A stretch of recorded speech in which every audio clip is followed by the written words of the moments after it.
पाहताय प्रहार टीव्ही, सत्यमेव व्रतम।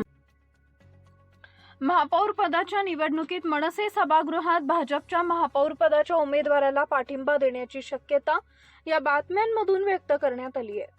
महायुतीच्या सध्या 121 संख्या असल्याने सभागृहात आणखी पाठिंबा घेण्याच्या तयारीत भाजप असून भाजप, शिवसेना आणि राष्ट्रवादी काँग्रेस यांना सोबत घेतल्यानंतर महापौर पदासाठी भाजपकडून खेळी करत राज ठाकरेंना सोबत घेतलं जाईल अशी चर्चा या बातम्यांमुळे रंगली।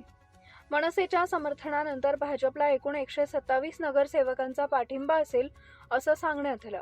मुंबई महापौर निवडणूक प्रक्रियेला कालपासूनच वेग आल्याचं दिसून येतंय। भाजप मुंबई अध्यक्ष अमित साठम आणि शिवसेना नेते राहुल शेवाळे, महापालिका आयुक्त भूषण गगराणी यांची भेट घेतली आहे। भाजप आणि शिवसेनेच्या गट नेता निवडीनंतर महायुतीच्या नेत्यांच्या आयुक्तांसोबत चर्चा होणार आहे।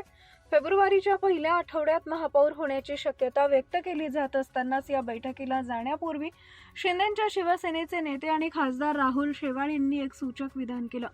महायुतीला राज ठाकरे पाठिंबा देत असतील तर आमची काही हरकत नाही असं मत राहुल शेवाळे यांनी नोंदवलंय। मनसेनं जर मुंबईत महायुतीला पाठिंबा देत असेल तर स्वागतच आहे असं विधान राहुल शेवाळे यांनी केलंय। राहुल शेवाळेंच्या विधानामुळेच खरोखरच मनसे उद्धव ठाकरेंच्या शिवसेनेची साथ सोडून सत्तेत सहभागी होणार की काय अशी जोरदार चर्चा राजकीय वर्तुळात सुरू झाली आहे।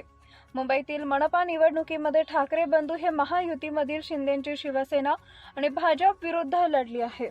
भाजप आणि शिंदे सेनेला आता अजित पवारांच्या राष्ट्रवादीचा पाठिंबा मिळाला असल्यानं त्यांच्या नगरसेवकांची संख्या वाढली आहे। त्यातच आता राज ठाकरेंच्या मनसेनं 7 नगरसेवकही सत्तेत सहभागी होणार अशी जोरदार चर्चा होती। मात्र या चर्चांना स्वतः राज ठाकरेंनी पूर्ण विराम दिलाय।